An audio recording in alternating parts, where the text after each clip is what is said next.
percakapan itu keluar daripada hati nurani ni, benar-benar suara hatinya yang ikhlas, yang baik, kemudiannya dia akan keluar daripada hati kepada lidah, kepada mulut, dia masuk ke dalam hati yang mendengar. Mungkin inilah untuk fungsi orang-orang tadi tu. Dia datang, dia nak bawa barang perniagaan, tapi menyimpan dalam hatinya nak menyampai dakwah, nak mengajak kepada kaum yang belum berdakwah lagi supaya dapat menerima dakwah. Maka itulah yang mudah orang terima. Semudahnya Allah beri laluan, Allah bagi laluan mudah dakwah itu semudah. Kita dengar cerita permaiswara Melaka. Ketika Syekh Muhammad datang membawa barang dagangan ke Melaka, dia berhenti di pantai Melaka dengan bersembahyang di tepi laut atas pantai Melaka. Dia bersembahyang. Ketika itu orang Melaka belum kenal Islam. Mereka beramal dengan agama datuk nenek mereka, dan ada mereka yang Buddha. Bila melihat seorang yang berpakaian jubah, mungkin serban wallahu alam, berkeadaan yang agak ganjil, mereka tak pernah melihat orang yang berdiri tegak dengan tangannya memegang qiyam, rokok, i'tidal, sujud sampai akhir semayang. Ini kerja apa ni? Buat apa ni? Perbuatan itu menarik orang-orang Melaka. Mereka melaporkan terus kepada Paramiswara, Raja Melaka, Raja Melayu ketika itu. Itu pun sebahagian dia percakap dakwah. Allah Ta'ala nak kembangkan macam mana. Bila sampai ke Paramiswara, cerita yang macam ni yang tidak pernah mereka dengar, Raja berminat untuk mengetahui orang itu apa kerja ni, apa kerja ni. Dipanggil Syekh Muhammad. Sampai, kamu buat apa? Saya sembahyang, saya solat. Apa dia solat? Apa dia sembahyang? Agama apa dia kamu sembah siapa? Itu ruang yang membolehkan pedagang tadi ini menggunakan sembahyang sebagai tapak, sembahyang sebagai pelancar menyampaikan dakwah kepada para Paramiswara. Allah Ta'ala bantu dengan mudah. Mungkin balik kepada ayat in tansurullaha yansurkum wa yusabbit aqdamakum. Kalau kamu tolong agama Allah, berusaha sungguh-sungguh untuk mengangkat agama Allah Subhanahu wa Ta'ala, yansurkum, Allah akan tolong kamu.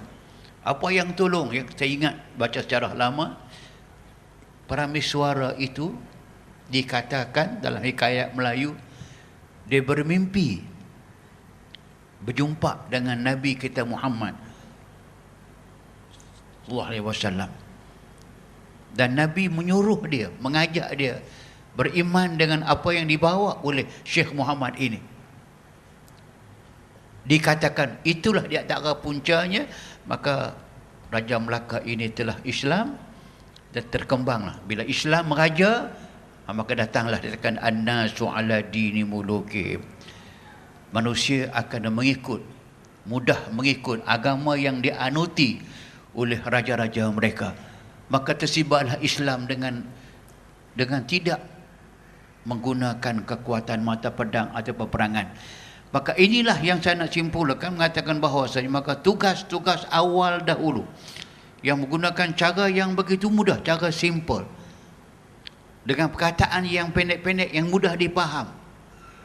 Contoh teladan semayang sebagai contoh yang kecil, dan sumbangan yang kita lihat kecil, buku perukunan sebagai contoh, tapi dia menjadi alat yang terpenting yang dengannya lah tersibar Islam ke seluruh Nusantara.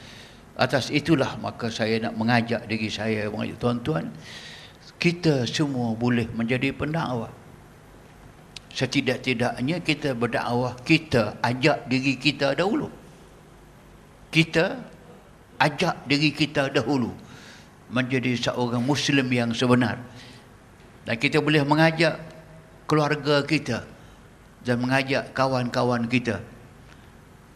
Tadi ada cerita dari Ustaz Zahui tentang seorang yang tidak Islam tadi. Saya nak cerita satu cerita di kampung saya. Ada seorang Siam, nama Anoy, duduk dalam kampung saya itu daripada saya kecil lagi. Rumah dia tak jauh dengan masjid. Tak jauh dengan masjid. Beranak pinak di situ, dia tidak Islam. Dia tidak Islam. Satu hari saya dengan seorang kawan, kulit Islam Kelang dahulu, seorang kawan, nama Abdullah, teringat nak pergi ziarah dia. Dia tak jauh rumah saya. Pergi jumpa Anoy, bincang-bincang dia, saya nak bercakap pasal Islam. Dia kata, aku duk tunggu lama dah aku nak cakap aku Islam ni, tapi tak apa sama ayat aku. Dia kata, aku duk tunggu lama dah orang nak cakap Islam kepada aku, tapi tak pernah ada. Kalau hang nak cakap, aku nak dengar. Nak bercakap sahaja, dia panggil isteri dia. Panggil isteri.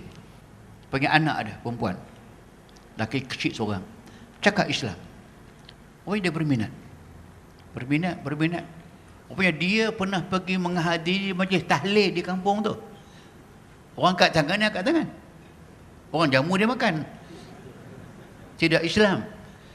Satu hari saya masih ingat lagi ketika ada seorang kawan kampung nak pergi ke masjid, dia ada tepi jalan, dia kata, Anoy, jom pergi masjid. Dia kata, aku uduk hari ni, aku uzur hari ni tak boleh pergi.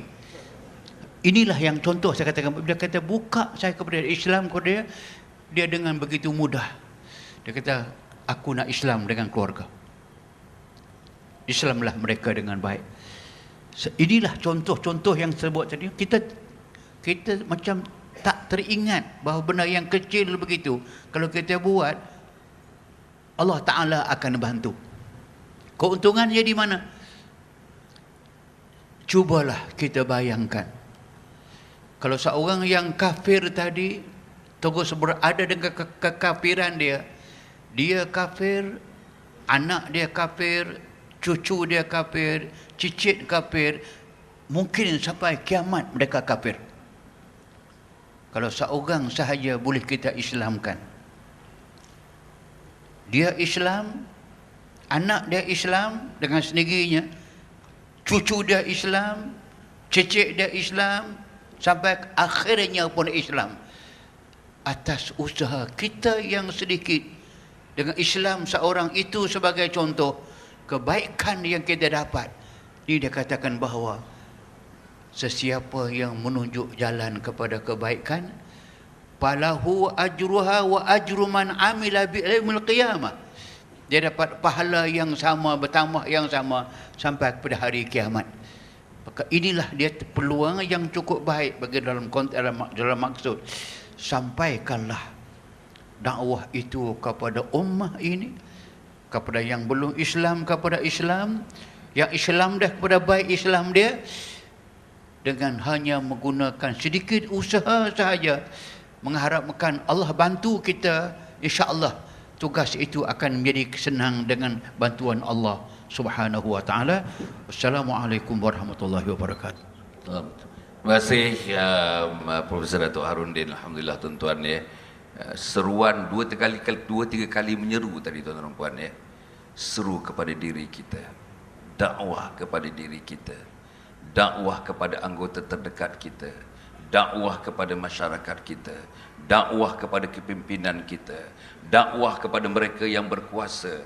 Dakwah pada seluruh strata dalam masyarakat. Yang ini yang kita tidak lakukan. Saya nak pergi kepada Ustaz Muhammad Zawawi. Ustaz, apa yang diterangkan oleh Profesor Datuk Harudin tadi ialah kita lihat dari segi praktiknya Ustaz. Yang saya tengok lah, yang saya ingat lah ya. Usaha dakwah ni dengan badan-badan dakwah yang kita tahu daripada abimnya, daripada jimnya, tablighnya, arqamnya pada satu masa dulu. Daripada usaha-usaha persendirian yang dibuat dan berbagai program dakwahnya, forum perdana, forum di mukim, forum di kampung, pengajaran-pengajaran di masjid, di surau dan berbagai-bagai ini Ustaz. Tapi yang nampak kesan yang jelasnya baru akhir-akhir inilah nampaknya masjid itu betul-betul makmur Ustaz. Baru akhir-akhir inilah nampaknya